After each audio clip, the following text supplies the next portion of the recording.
10x your service design offering with Smaply.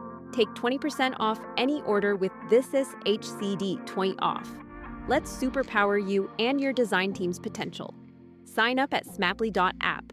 Enjoy the episode from your friends at Smaply, helping support This Is HCD podcast.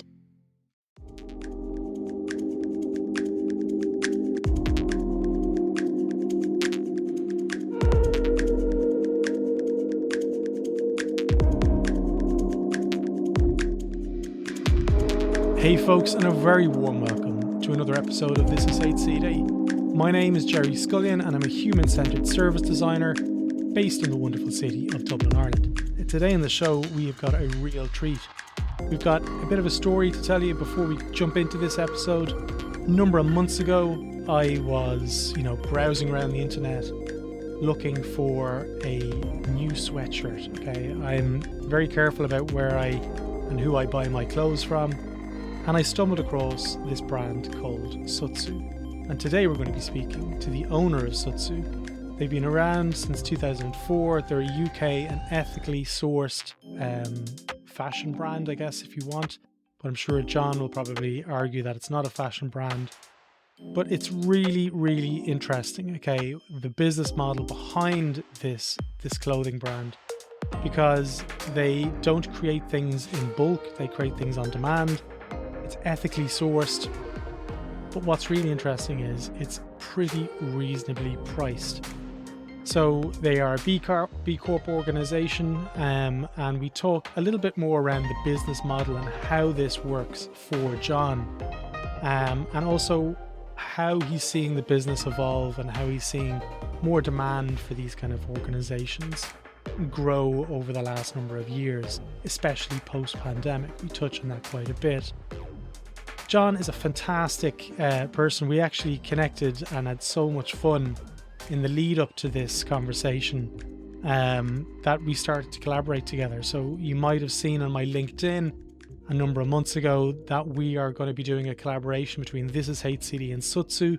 So full disclaimer there, we do have an interest together in terms of like making this collaboration come alive. And I am wearing one of not the This Is HCD sweatshirts, but this is one of the Sutsu brands, or one of the Sutsu lines, should I say, that I bought myself that led me to the conversation with Jon today. Now, before we jump into this episode, I want to let you know about the coaching program that I launched about 18 months ago on This Is HCD, and we've been having fantastic success working with lots and lots of change makers all over the world. Why I think my coaching program is a little bit different to other coaching programs out there is you get full access to all of my courses, but we also work at the 3 different levels that I've kind of created myself that really hone and get you closer to what I believe is your purpose. So we also get to work in your macro, in your daily habits, should we say. And it's a really, really great opportunity to connect with the broader community through inclusion in Change Space. Change Space, as you might have seen on the website, is a private community, tends to be invite or application only. But anyone who comes on the coaching program with me, we get a chemistry call, so they're automatically granted access to Change Space. If you are interested in finding a design coach, please explore it on thisishcd.com. Set up a chemistry call with me. I'd love to speak with you, get to know you, and see how we could potentially collaborate together. But before we do that, let's jump straight into this episode with Jon. It's a great one. I know you're going to love it. So let's go. Jon, I'm delighted to have you on the podcast. We've been chatting for probably a couple of months at this stage, back and forth in email. But for our listeners, maybe start off and tell them a little bit about yourself, where you're from, and what you do. I'm Jon. I guess the reason for us chatting is you got in touch regarding Sutsu, which is a clothing label that I run. Yeah. I've had Sutsu in my pocket, for want of a better description, ever since I was mid-20s. Going back a bit further than that, ever since I was a kid, I was drawing and creative and stuff like that. And I always wanted to own a clothing label, specifically a surf clothing label. So at the age of 15, I set up Scarecrow Surf Clothing, printed my Nice. first T-shirt and sold it to a friend of mine, and I guess the bug stuck. I kept his check, because they're showing my age now, his check for £5 and popped it in a box somewhere, which I've still got somewhere. And so that bug sort of sat with me. And then fast forward to sort of 24, 25. And I set up Sutsu as maybe we'll go into this in more detail, as a sort of anti-brand clothing. And I can explain why. But with a positive impact on the environment. That was the kind of underpinning conversation I had with myself, that if I was going to do something, then it had to have a positive impact. We ran that as a standard clothing business for 8 years, the wholesale, concessions, outlets that were stocking it. And then financial crisis came along, lots of shops were going under, and it just became an unsustainable model. Excusing the pun, an unsustainable model. During that period, people were asking me to do design work for them. So I set up a design agency, which is still going today.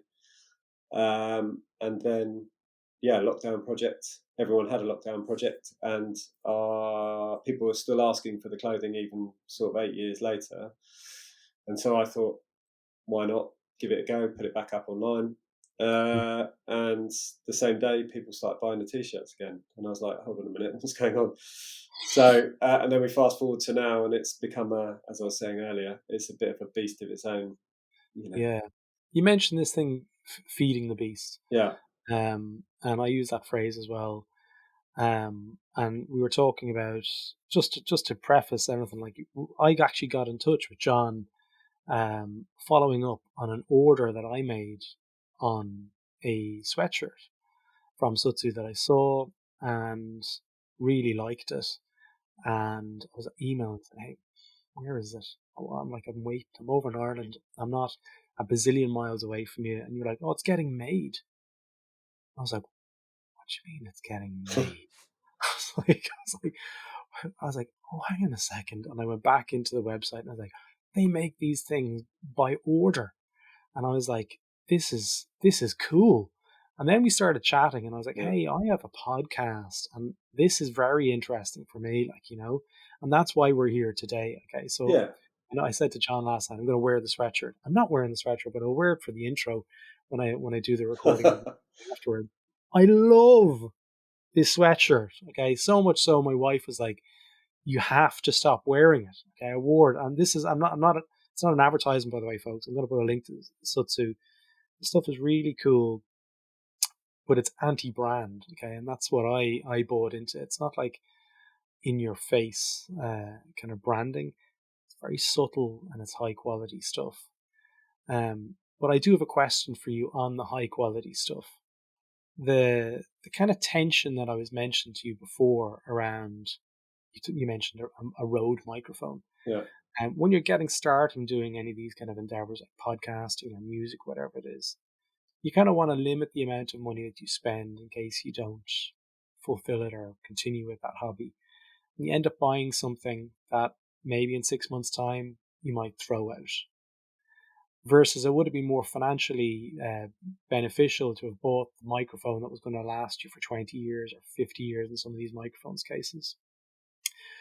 What can we do about that tension? Because I see that feeding into your brand, okay, with Sutsu, that you pay a little bit more for a sweatshirt, and I treat it a lot more carefully. I'm like, okay, this is, it's not super cheap.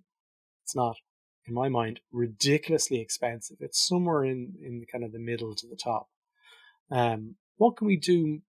Is that the right approach to really thinking about these things in terms of paying a little bit more and it lasting longer? Is that I think from my point of view, I've always been a believer of, I grew up in a household where my parents would wax lyrical about the fact that they'd owned the same Hoover for 30 years, or a fridge freezer that is, emitting more emissions than it's reasonably suitable, but it's been going for 50 years. Do you know what I mean? So I guess I grew up in a place whereby everything was built to last. And this idea that, planned obsolescence or of certain items, I mean, clothing's a bit different in that way. in the I, bin. Yeah, I think it's fundamentally disgraceful. But yeah, in terms of clothing, look, it's like you said, it's a counterbalance between price versus quality. So you can, I guess, what I've done more of recent is accept that there is a ceiling to a price point that people are willing to pay for a certain brand's quality and or items and or brand equity. So by that I mean, if we were Patagonia, then naturally you can add in X percentage more because people are buying into Patagonia. And I do question whether the perceived quality of Patagonia is any more than the perceived quality of Sutsu, but because yeah, there is that added brand equity of a bigger brand, actually the garment can be the same garment, but yeah, actually it doesn't matter because you've got Patagonia attached to it. I shouldn't probably use them as a yeah. benchmark, but They do some good stuff though, Patagonia. so what we do is I try and cover in the costing of a product. We will take a hit on the margin in order to give a better product to our consumer. Hmm. That's a personal choice. It's, you know, there will be thousands of CEOs probably screaming at me going, "What on earth are you doing?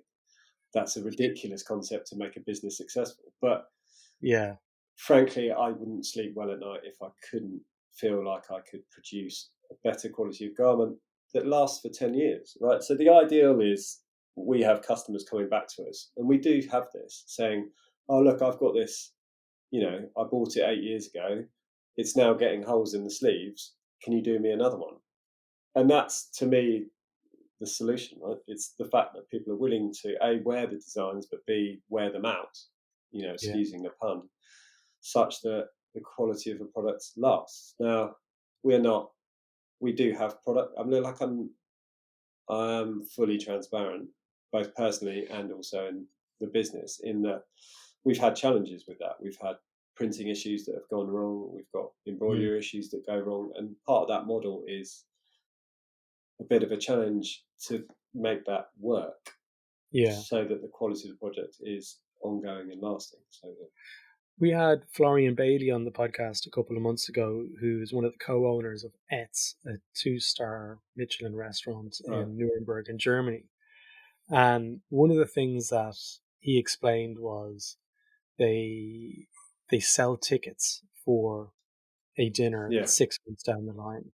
And I thought that was really, really cool. He says, because then we're able to be more financially stable and we're able to go back to the farmers and our suppliers and share the risk. Yeah. Okay, share the risk with the ingredients providers, so people, the farmers who rear the pigs and so forth. Is that a similar model, a similar kind of like framework that you're leaning into as well, where you are so transparent that you explain these things to the customers that we're trying out a new process or so forth? Tell us a little bit more about that, if that's the case. Yeah, I mean, it is to a degree. It's slightly different to a restaurant in that we're obviously not, we don't have a sort of subscription model in that way because people don't subscribe to buying clothes, or they don't yet. Um, I think for us, our transparency comes in our pricing model, in that we will publicize on the website exactly how much each part of the garment costs, Yeah, what margin we take, what goes to the big bad wolf, the Batman, and then what we're left up with in the pot at the end of the day. So it allows a consumer to go, "Oh, okay," well, they can make a judgment call on whether actually £48 for a sweatshirt seems like a reasonable value, because you will naturally get pushback from customers going, "Oh, it's too expensive. Oh, I don't think the quality is good enough relative to the price. Oh, I can go and get an H&M sweatshirt for half the price. I don't see the value in it." And you're like, "Well, okay, let's just take some context into that." And the context is, without calling out certain big brands, they are mm, overproducing so much that really. the pressure on the environment is so big. I mean, fashion is an incredibly dirty industry. Yes, we're part of that. But what we're trying to do in a small way is go, okay, how can we mitigate our impact on Yeah, A, the environment, B, natural resources, C, emissions, but also then being able to, without being fully tree huggery about it, you mm, know, educate a consumer, give a consumer all the tools they can choose to make an educated decision on whether they want to buy the clothes. Now, you've got within that lots of different consumers. You've got the consumer that's seen it on Instagram, clicks buy, doesn't read any of the information, and then will have a go at you if something's not right. Or go, Where's my sweatshirt? Where's my sweatshirt? Did you read every product page and or the email confirmation? Impression. Yeah.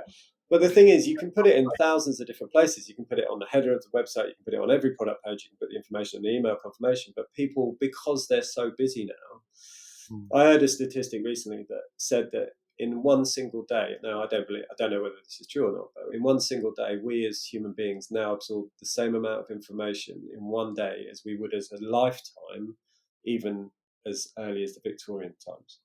Yeah. So we are absorbing so much. So you take that to someone purchasing a sweatshirt or a t-shirt or a load of clothes, and even with the best will in the world, with all the information on the website, they still don't engage with it. But then you have the other consumers that will fully engage with it, and then they will start to look at it, feedback on it, give you information on it, tell you in reviews how good it was or how bad it was. So you've got that. Yeah. So to your point, podcasts and stuff like that. Yeah. Well, exactly. See, we wouldn't be here otherwise, would we? But can we go back to something you said there a second ago, John, about the fashion industry being incredibly dirty? Okay. Yeah. So I have a limited understanding about what you mean by that, and I like to think I'm pretty well read. Yeah. But I'd love to hear your perspective on what you mean by that. I mean, there are lots of angles by it, and by no means am I sort of Squeaky clean. Sorry, what was that? Squeaky clean. Squeaky clean. Well, no, I wasn't going to say that, but fair enough. I think any business within fashion isn't squeaky clean, but what you can do is you can provide the consumer a better option, right? And that's all we're trying to do. I think the problem I've got is overconsumption. Fundamentally, the consumer, and it doesn't have to be fashion, every industry is fueled by the consumer's need, which therefore in turn creates businesses. Those businesses in turn need to create profit. In order to create profit, they need to produce product. In order to produce product, they need consumers. So it becomes this very... Feed the beast. Yeah, feed the beast. And this might be the name of the podcast, Feed the Beast. But in fashion, the problem is that most traditional brands will overstock. So what they'll do is they'll go, okay, we've got a new design. We are going to buy 100,000, 1 million units. Now, how many of those million units do they end up selling? Yeah. But also, what impact has those million units put on the environment? Because they've had to farm it, they've had to make it in a factory. They've obviously supplied, all the other bits that go with it, all the cotton, all the zips, all the buttons, everything else. So there's lots of stuff going on there. Then they've got to ship it from wherever else is in the world. Then they've got to store it, the electricity and everything like that. So I won't name the brand, but many years ago, a friend of mine worked for a large global brand, and his job was to go and basically his first job in the door was to go and clear out £12 million worth of dead stock that was just sitting in 2 warehouses in a country doing nothing. Now, if you take that as one brand and you do it across every single brand that we know of, there will be so much wastage. And that's the problem, right? So our point about making to order is that if we can at least make to order, it means that we don't have a warehouse, we don't have extra electricity, we don't have extra any utilities, we're not holding dead stock, we're not going to put that dead stock to charity or burn it in a hole in Africa, whatever people choose to do with their stock. So I guess that's fundamentally the fashion industry. Yeah. Then you add into that issue, the treatment of workers' fair wages. Yeah. And I interestingly, I will always respond to the naysayers. Like if I see something or someone's calling us out on Facebook or Instagram, I'll take the time to write back to them, but I'll write back to them in a considered way. And the argument was around whitewashing, which is obviously a term that I hadn't heard of. until they used it. And I was like, what do you mean by whitewashing? And they were like, well, basically, as a Western brand or Western society, you are using third world country people to make profit fundamentally. And that's quite a hard challenge to push back on, because fundamentally, in some ways, they're right. We are using people on lower wages to provide products so that we can sell and or make a profit.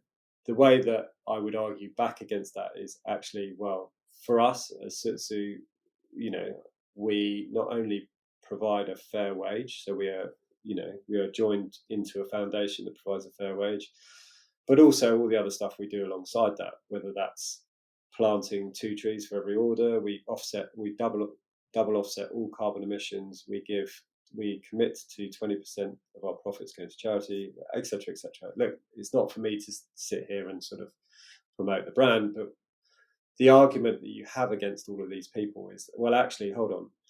All of these views are fair and right, but they do not take into the context of the bigger picture. And the bigger picture is actually brands doing good are actually a positive benefit to the environment, because actually without them existing, you wouldn't be able to deliver charitable funds, putting forest back into the world, whatever it may be that you do. So, yeah.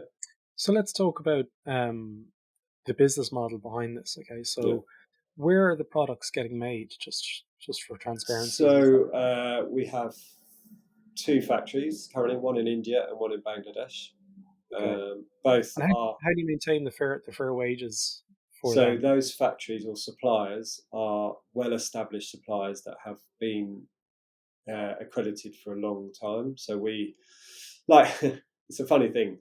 So any kind of this certification thing is B Corp. Are you part of B Corp? Yeah, we're B Corp certified. We're soon to be climate neutral certified. We have our supply chain accredited by a third party that does all that accreditation bit for us. We're actually accredited by 2 other parties as well. So the thing with that, I'm sure you've heard the statement greenwashing. Yeah. So quite often we'll get an email going, where are your clothes made? What are you doing about the environment? Or something like that. So you have to go through this whole process of saying, well, okay, these are the certifications. These are accredited by these various people, because anyone can create a certificate. But what you have to do is, these days, you have to be much more, we just have to be much clearer on what those certificates are and where they come from and how they've been validated. And so, yes, look, we do have factories in India. We do have a factory in Bangladesh. Our factory in India is 90% reduced emissions. Okay. So every garment that comes out there is relative to your sweatshirt had 90% less emissions than a equal example, for example. So, yeah. So with that in mind, talk about B Corp, because some people aren't aware of B Corp. I know when I was in Australia, it was a lot more prominent. Yeah. B Corp, are they based in Australia, actually? No, they're American originally. So interestingly, what does that mean? What does B Corp mean? I mean, fundamentally, in its very basic form, it's about doing better for people and planet.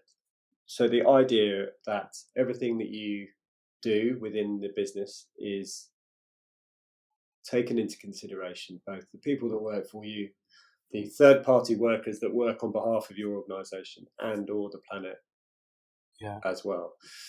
And it's not a final, like once you become B Corp certified, it's not a finality. So you have to prove each year that you are continuing to do that. You also have the opportunity to improve your score rating based upon implementations you do. But what B Corp does for us is it's a rite of passage, in that because the brand is the way the brand is, we need to have the stamp, I suppose, the stamp of approval from B Corp. But it's also an ability for us to be able to stop the naysayers. Now, like you said, it was quite big in Australia. It's quite big in the UK and the US. In certain European countries, it doesn't really have a huge amount of status yet. Mm. And also there are some challenges with it. There are some people that feel that it is a negative. Mm. Like it's weird for me to say that, right? Because most people are like, "Oh my god, it's amazing you've got B Corp," and your immediate reaction is, "Yes, well, it is a good thing." But with this, they class it as debanking, Right. which is basically putting pressure on people to uh, only work with certain types of the demographic of society. Now, Okay. you might believe them to be conspiracy theorists, but it's interesting that no matter what you do to try and be better as a brand, there are always those that will want to have a pop. And whilst B Corp is fundamentally a power for good, it's interesting the experience that we have interacting with consumers or potential consumers. And Yeah. we are very proud to be called B Corp. And my experience of B Corp today is that they put no pressure on you to, have certain demographics within your business. Yes, Yeah. there are points given if you are female founded or you are minority founded, which Yeah. I guess is their way of trying to help those lesser communities get a foot up in because Mm. commercial business is fundamentally run by the same type of people. Absolutely. Can I ask you a little bit more around just going back to that feeding the beast thing? Yeah. Um, as the organization and Sutsu grows, I know you're running a design agency alongside it. Hmm. How do you prevent it from not getting too big? And how do you resist the temptation to keep growing and keep feeding the beast? Like, are there some sort of values that are personal or organizationally driven to ensure that that doesn't happen? I think I'm permanently mindful of the fact that the industry as a whole is a damaging industry. Mm. So therefore, no matter what we do, if we are growing, then our impact is also growing on the environment. Mm. And so therefore, how do we offset that against the consumer need for new product? Yeah. Uh, I guess you're never going to stop the consumer, that consumer beast, in that you're Yeah. constantly feeding the beast. But I guess being able to control it, it's a very fine line between, obviously there's a purpose to this, which is growing because we Yeah. have to.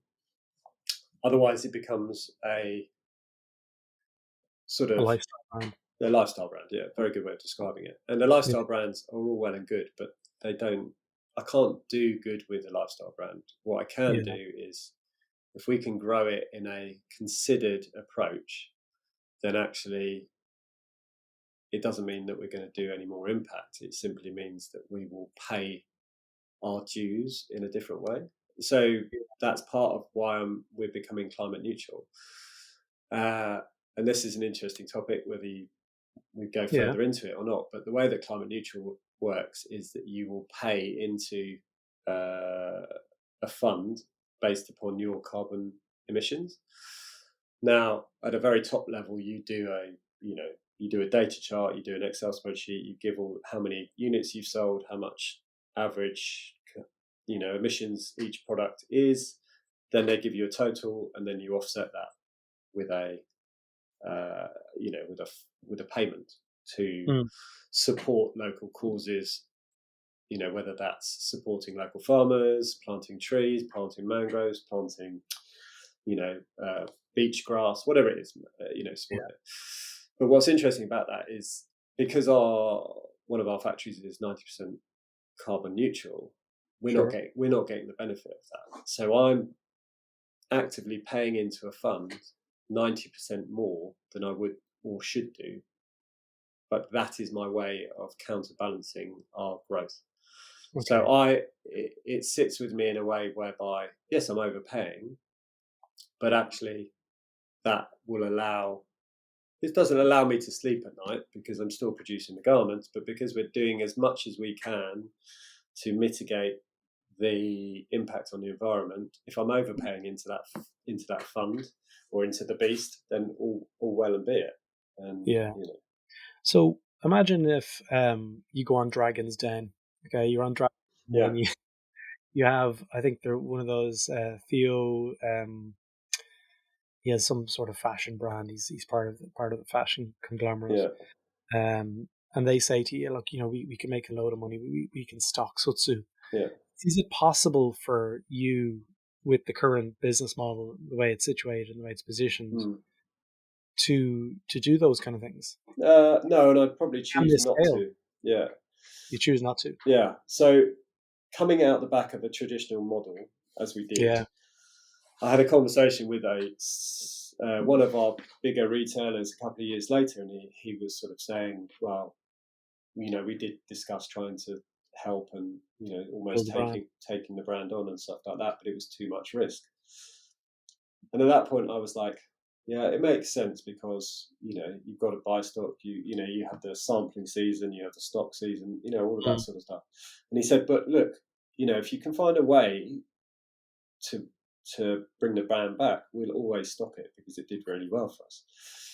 And this was in a meeting for another brand. It was a food and drinks brand, but we were having this discussion, and it was sort of on the side whispering to each other. And I was like, well, the only way I do it is no risk. And by no risk, I mean holding no stock. So I said, the only way it would work is if you commit to a certain order value, and we will produce to order. And that's where that whole concept came out of. So it came out of a conversation around a meeting table about a completely different brand. And actually, any stockist that we do have, and we don't have many, is based on that proviso, in that you will buy and you will pay for it up front, and then we will make to that order, and that is as simple as that. Yeah, and that makes sense. So it allows you to be able to do those things, reduces the risk, which probably results in a lower price point for the customer because you're not kind of including that in the cost. So no, yeah, exactly, yeah. On that point, the transparency piece, I absolutely love it. I remember seeing it a couple of years ago at a conference in Toronto, where a hotel in Newfoundland, it's on an island off the coast of Canada, I think it's Newfoundland, where they basically have a price tag that shows exactly where the cost of the hotel and what's going on, what profit is. What is that, and why is that so empowering for the consumer to see those things? I'd love to get your perspective on it. I think for me personally, as a consumer and also a brand owner, is that sounds probably a bit negative, but I think we've been hoodwinked too long. Yeah. I think, even if you take an iPhone or a piece of clothing, a Rode microphone, or a Rode microphone, as we were discussing earlier, the margin that people mark up on, ironically, is based upon the size of the business that they get to. Because they're holding stock, because they've got more staff, because they've got bigger premises, because they've got all of these other things that are feeding into the beast, as we're going to use this phrase, the price ends up going bigger. So that margin has to be big enough to accommodate all of those added values. The benefit for us is that because we keep our operating costs quite small and quite linear in a way whereby it doesn't, like we could sell 5 times what we're selling now, and fundamentally the team wouldn't have to grow significantly to feed that. It allows us to keep quite a competitive price point. I think in terms of the transparency piece, because I find myself going off track quite a lot, is that like if I want to buy a piece of clothing, I want to know how much it's cost, right? So I don't want, like I and this is an interesting part of this. I recently bought a hoodie from a brand that I admire a lot. Tell us. I'm not saying it because the rest of the conversation doesn't go too well. So I bought it, and I've been thinking about it for ages. And I was in a location in Cornwall, and it was available there. And I said to my other half that, look, I really want to get this, but it's really expensive. And she was like, well, why don't you get it? And so I was like, fine. I bought it, and I put it through one wash. I didn't tumble dry it. And honest to God, I know I roll my sleeves up and I wear them like this, but having had it a wash, it shrunk that much. So on my wrist, it shrunk that much. And this was a 90, 100 pound hoodie. What?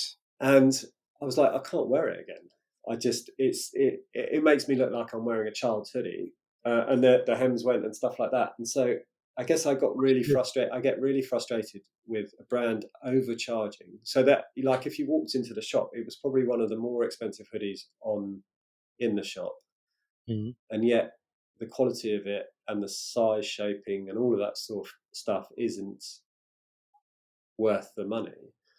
Yeah. And so I'm like, how do they justify putting such a high price tag on a product that is so bad? Yeah. And look, I reckon if there were consumers of ours listening to this that have had print peeling issues, that we've had that issue, they would argue, well, I could say that about Sutsu. But what I could argue back to them is, if you get in touch with us, we will always replace it, and we will ask you to give that product that is damaged to a local homeless charity. Yeah. So why was that hoodie? What was wrong with it, do you think? Was there a quality issues regards the sourcing of cotton or how it was manufactured? And also, did you reach out to the manufacturers and let No, I'm them know? very bad with that. I sort of give them a one chance and a write off straight away. So would I buy from that brand again? And the answer is no. But then that's not fair, because I'm not giving the opportunity for them to Yeah, resolve it, especially considering what I just said about Sutsu and yeah, replacing them. In terms of the quality, I don't know. I think part of it is the shape that they chose. So how they've designed the hoodie. So the arms are maybe too short. I don't think I'm a gorilla, but maybe I've got really long arms. I don't know. But Do you think there's a way to, like, how can someone counteract that? So if they're going to buy an expensive hoodie that they know it's going to last for a long time, yeah, because most people, like, the counter argument of what I was saying earlier, of, like, if you're starting a podcast or yeah, getting into music and you buy the cheaper microphone, and they take that advice and say, like, I'm going to buy the more expensive hoodie because it's going to last forever. yeah. Is there a way for them to kind of understand that this is actually quality? I know we're talking about Sutsu, and I can testify the stuff is lovely. Thanks so much. No worries. Invoices in the post. Yeah, thanks. Joke, folks. Yeah, Not getting paid for this. not But much. how do consumers know that Well, they what don't the brand fundamentally. is? Yeah, fundamentally they don't. They have There's a they. risk. No? There's a risk. There's a huge risk. Yeah, And to your point, I was thinking about it. That cheap versus cheap you buy twice. I can't remember what yeah, the saying is, but cheap you buy twice, which yeah. is so true, right? You will. But how do you know, as a podcaster or a musician or an Mm, artist or a designer or whatever you may choose, that you're going to continue that profession or continue that yeah, hobby? You're not going to go out and spank £1,000 on a Les Paul Gibson when you've only yeah. just started playing guitar. You're going to buy an Epiphone, or you're going to buy a Mm, cheap one. So it's hard, and it comes back to that same point of consumerism, isn't it? mm, Consumerism feeds the production beast and also the commerciality beast. We are our own worst enemies in that yeah, we are. But then people argue, like we have naysayers on various social media platforms saying, well, sustainability, the only way to be sustainable is to buy second hand. And mm. again, back to my point earlier, is that's the context Use that less. it's the context they're missing, right? So without buying into new stuff, you don't allow the opportunities for businesses to be better. Whether that's Yeah, us who do various things for environment and charity, or other brands that do stuff just yeah. simply because they choose to.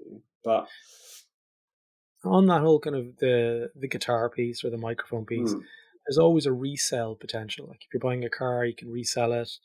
A guitar, you can resell it. yeah, Where are the opportunities there for products like clothing, expensive garments to be resold? Because I know some businesses, I think H&M now on the high street, allow you to bring your clothes back and then they get recycled. yeah, I don't know much about how true that is, but and that's the is thing, there right? yeah, so, like, the authenticity, and, like, there's a really I mentioned Joe McLeod, who wrote a book about ends, Yeah, the end of the life cycle piece. There's a really great argument there about improving the transparency about these things, like what actually happens. Is there a case there for bigger brands to be able to take the product back and then offer an opportunity for the people to buy secondhand clothes? yeah. I mean, I think there's two things there. There's one, that full closed loop system. which or the recycling of the fabrics. So there are people or there are companies in play that do that.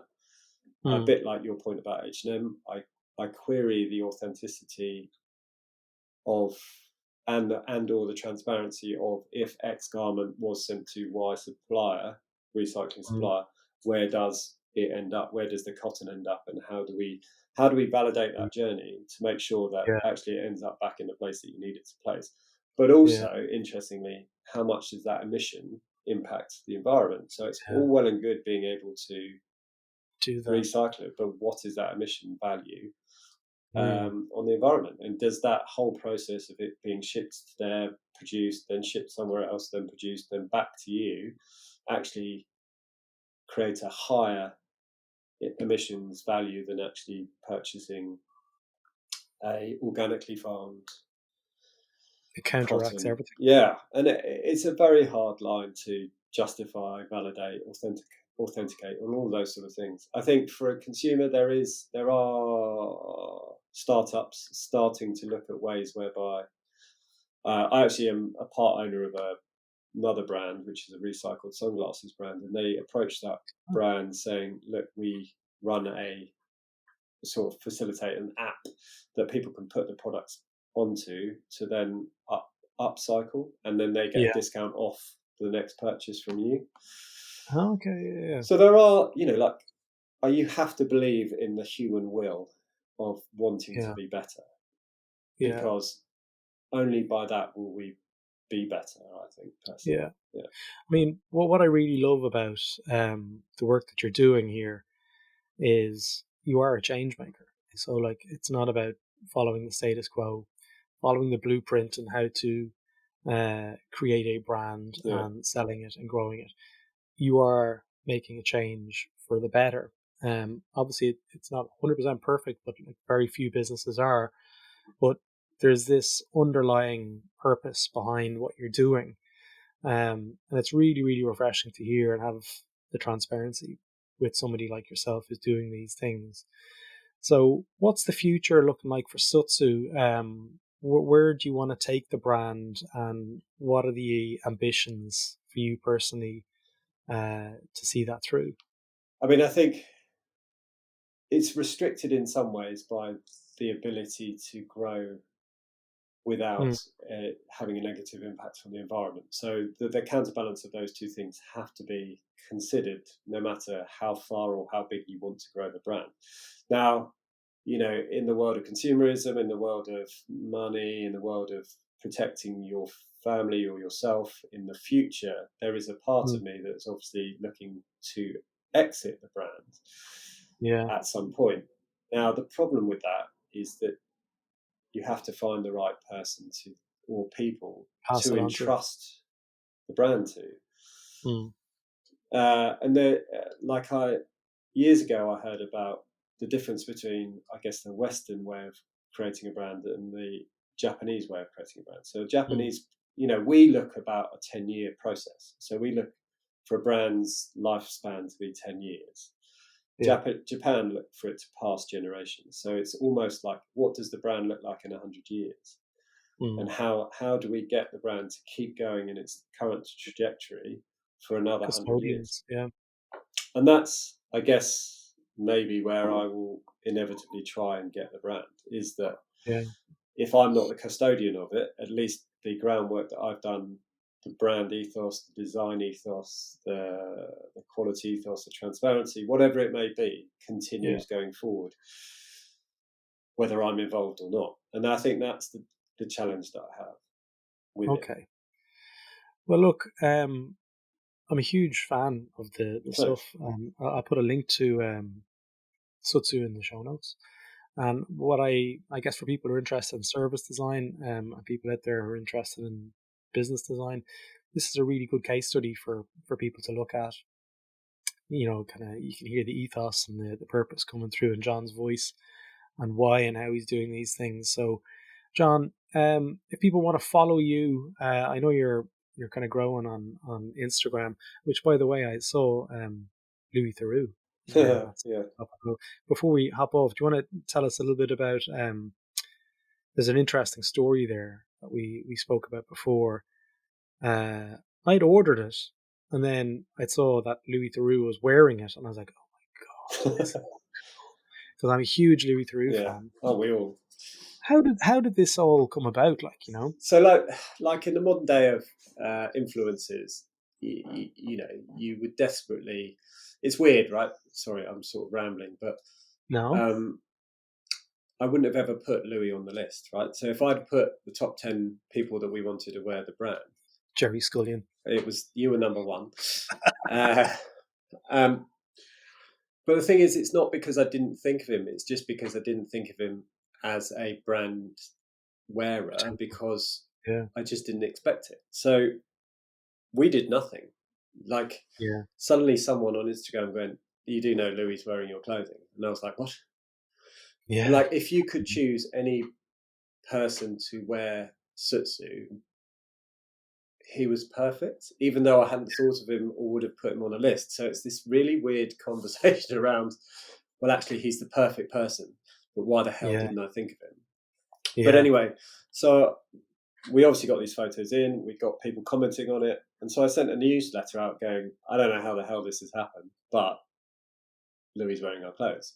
And this is the product, and this is what it is. Because people kept sort of trying to find it. Yeah, I mean, if you Google it back in when it happened, there were people on, I can't remember that Mothers Network thing, like Mummy's Thingy-Bob, quite a big famous one. Okay. It's like a forum. Someone had actually put Louis wearing this top, how do I find the brand, or something like that. Yeah, and so like people had this conversation on this Mum's Net. Yeah, I think that's what it's called. Yeah. And I was like, this is just weird. So anyway, we put the newsletter out. So someone got in touch on Instagram, DM'd us and said, "Oh, that was me. I'm his sister-in-law. I gave it to him as a Secret Santa present." Oh. And that was it. And so all it was that she gave it to him. He loved it, and he chose to wear it on his Spotify podcast thing. And I was like, when he was launching his podcast, I couldn't ask for anything better. So we simply said to this lady, "Do you think he would accept a present to say thanks? We just want to send him a few other items." And with no expectation of him ever wearing anything again, but it felt like the right thing to do. He was kind enough to wear it on quite a big press tour. And so we thought, well, why not? And so she said yes, I'm sure. We sent him a few T-shirts and then ended up being on the GQ Awards. And we're like, I don't believe you, really? Yeah. And it's just what? And interestingly, we had a conversation with someone else that works in TV, and is a presenter, and he said the reason it works is because of the anti-brand thing.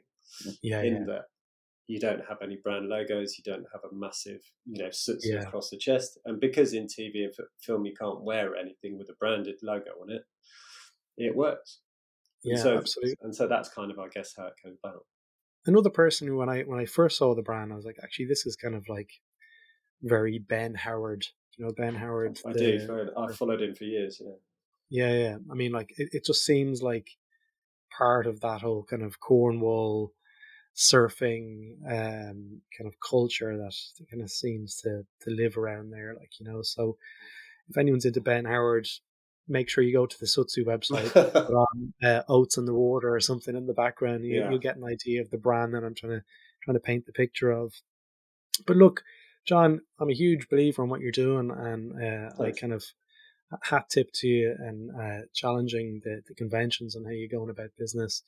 It's great. I know I've already put the request into my wife for Christmas. A few more items, maybe one or two more. I don't want to be buying too much stuff.